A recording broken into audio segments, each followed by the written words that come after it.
তারা নিয়মতান্ত্রিকভাবে দাওয়াতি টিম গঠন করে বিভিন্ন ভাইদেরকে টার্গেট করে করে আপনারা জানেন যে আমাদের এখানে আবু ইউসুফ মাহমুদি আসতো, কথাবার্তা বলতো, ওই ভাইকে টার্গেট করে। তো হতে পারে কেউ একজন কারো দাওয়াত ভালো লেগেছে, তাদের ওইদিকে গিয়েছে, কিন্তু সে কি শুধু গিয়েই ক্ষান্ত রয়েছে? প্রতিদিন প্রতিনিয়ত মাদারিসে দিনিয়া, মাদারিসে কওমিয়া, চরমনায়ের পীর সাহেব বিভিন্ন মাশায়েখদেরকে নিয়ে এমন কথাবার্তা বলছে, এমন অ্যাগ্রেসিভলি কথাবার্তা বলছে, অবাক হয়ে যাবে কি ব্যাপার। একইভাবে আরো কিছু ভাই, আর নাম নিচ্ছি না, মানে মনে হচ্ছে যেন তাদের এই মুহূর্তে টার্গেটের জায়গায় হচ্ছে মাদারিসা। আপনারা খেয়াল করেছেন কিনা, কিছুদিন আগে ব্যাপকভাবে হাইপ উঠানো হলো রমজানের শুরুটা দিয়ে, যে কই মাদ্রাসার মধ্যে যাকাত যেন না দেয়া। কেন?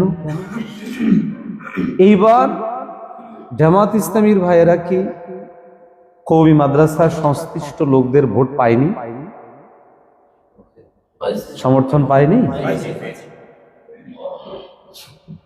এখানে ইসলামী আন্দোলন ব্যতীত বাকি যারা ওখানে আছে, তাদের যারা অনুসারী অনুগামী আরো 5 দল কওমি মাদ্রাসা কেন্দ্রে, তাদের ওই লোকগুলো কি তাদের সাথে কাজ করেন?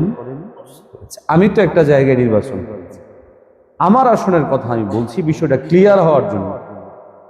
ওখানে তারা আমাদের কওমি ঘরানার যে বাকি দলগুলো ছিল, ওই দলের ভাইদেরকে গাড়ি পাঠিয়ে মিছিলে, মিটিংয়ে, সমাবেশে সব জায়গায় কাজে লাগিয়েছে। তাহলে যেহেতু তারা কাজ করেছে, আহ্বান জানিয়েছে, তাদের আহ্বানে যে ভোটগুলো গেল, সেটাকে কওমি মাদ্রাসার সংশ্লিষ্টগুলো গিয়েছে না? গিয়েছে। কিন্তু তারা কি এটার ন্যূনতম শুকরিয়া আদায় করেছে? করে না, বরং টোটাল মাদারিসে কওমিয়ার বিরুদ্ধে এমন ভাবে প্রচারণা, এমন ভাবে প্রোপাগান্ডা, এবং আমাদের মাদারিসে দিনিয়ার এবং আমাদের অত্যন্ত জরুরি যে বিষয়টা, সেটা হচ্ছে সালাফ আর সালেহীন। আমাদের অনেকে আকাবির শব্দ বললে এটাকে ব্যঙ্গ বিদ্রুপ করে, খোঁচা দিয়ে বিভিন্ন ভাবে করার চেষ্টা করে। দেখেন, আল্লাহ রাসূলের বাহিরেও সালাফ আর সালেহীনদের অনুসরণের কথা তো স্বয়ং আল্লাহ কালামে হাকিমের মধ্যে বলেছে, বলেননি? বলেছে। আল্লাহকে পাওয়ার জন্য, নবীজির ইত্তেবাকে বিশুদ্ধভাবে পাওয়ার জন্য আল্লাহ রাব্বুল আলামিন সূরা ফাতিহায় যে দোয়া শিখিয়েছেন, সিরাতাল্লাযীনা আনআমতা আলাইহিম, এই আনআমতা আলাইহিমের তাফসীর যে আরেক আয়াতের মধ্যে করেছে, মিনান নাবিয়্যিন ওয়াস সিদ্দীকিন ওয়াশ শুহাদাই ওয়াস সালিহিন। এখানে নবীর বাহিরে বাকি সবাই তো সিদ্দীকিন, সালিহিন, শুহাদা, সবাই তো যারা উলামা এবং খুসুস যারা আছেন তারা। এখন দেখুন,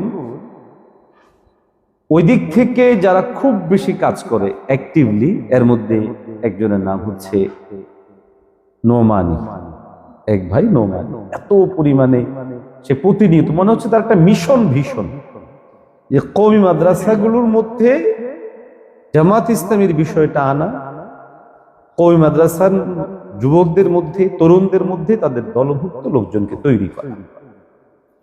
এই যে প্রবণতা, সিয়াসি ফিতনা, সিয়াসি এই ফিতনা থেকে আমাদের এই প্রজন্মকে যদি সতর্ক না করা, আপনাদের অনেকের মনে প্রশ্ন আসতে পারে যে এটা ফিতনা বলছি কেন?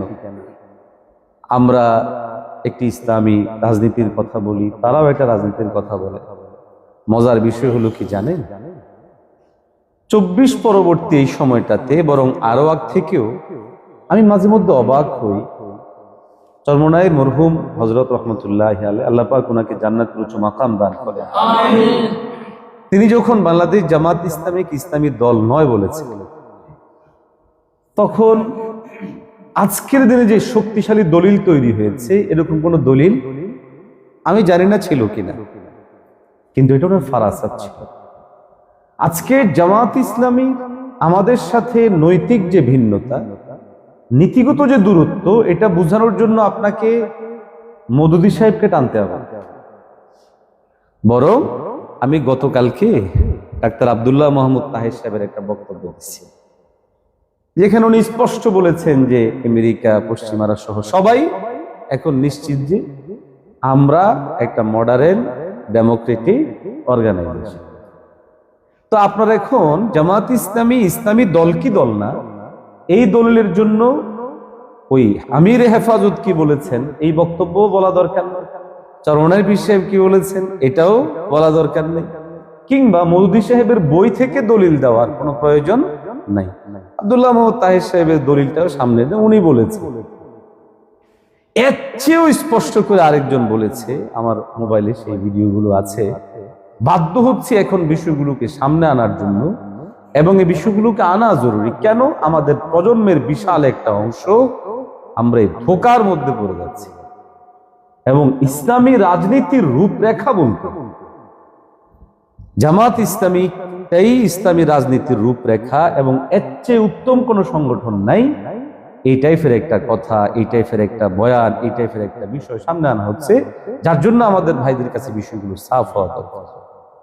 ওনাদের আরেকজন দায়িত্বশীল, ওনার নাম হলো যত সম্ভব মতিউর রহমান মল্লিক বা এই টাইপের কিছু একটা, মতিউর রহমান। ওনার একটা বক্তব্য আছে যেখানে তিনিও পরিষ্কার করে বলছেন নাম জামাত ইসলামী, নাম জামাত ইসলামী, কিন্তু আমাদের কাজ হলো বা আমাদের অর্গানাইজ যেটা, সেটা হলো liberal democratic organisation, liberal democratic organisation. এখানে সাফ ভাষায় তিনি বলেছেন। তার মানে হচ্ছে এই বিষয়টা আমাদের খুবই জেহনি সাফাই জরুরি যে একটা অর্গানাইজেশন ইসলামী সিয়াসত করে এমন একটা দলের যদি ইসলামী নাম হয়, তাহলে তাদের অর্গানাইজেশন কি লিবারেল হওয়া উচিত, মডারেট হওয়া উচিত, না ইসলামী হওয়া উচিত? ইসলামী হওয়া। এখনকার যারা দায়িত্বশীল উনাদের বক্তব্য সাফ যে আমরা নাম জামাত, কিন্তু আমাদের কার্যক্রম ইসলামিক না। একজন বলছেন মডারেট, একজন বলছেন লিবারেল ডেমোক্রেটিক। তার মানে হলো এখানটায় আমাদের সাথে যে নৈতিক দূরত্বটা, নৈতিক সমস্যাটা, এটার দলিলের জন্য তুলে যাওয়ার প্রয়োজন নেই। উনাদের বক্তব্য থেকে বিষয়টা। আরেকটা বিষয় আপনাদের অনেকের জেহেনে আছে, উনাদের যে লগোটা, এটা নিয়ে অনেক বিতর্ক হয়েছে না? বলেন না কি পরিমাণ বিতর্ক হয়েছে, সারা দেশ উত্তাল পাতাল। সে বলেন তো, এখানে লগো নিয়ে যে বিতর্ক তৈরি হলো, এই লগো নিয়ে এত বিতর্ক হওয়ার পরে লগো কি আর উঠছে? ওনারা একদম সরিয়ে দিয়ে শুধু এখন নাম দিয়ে ধরে রাখছে। তার মানে কি?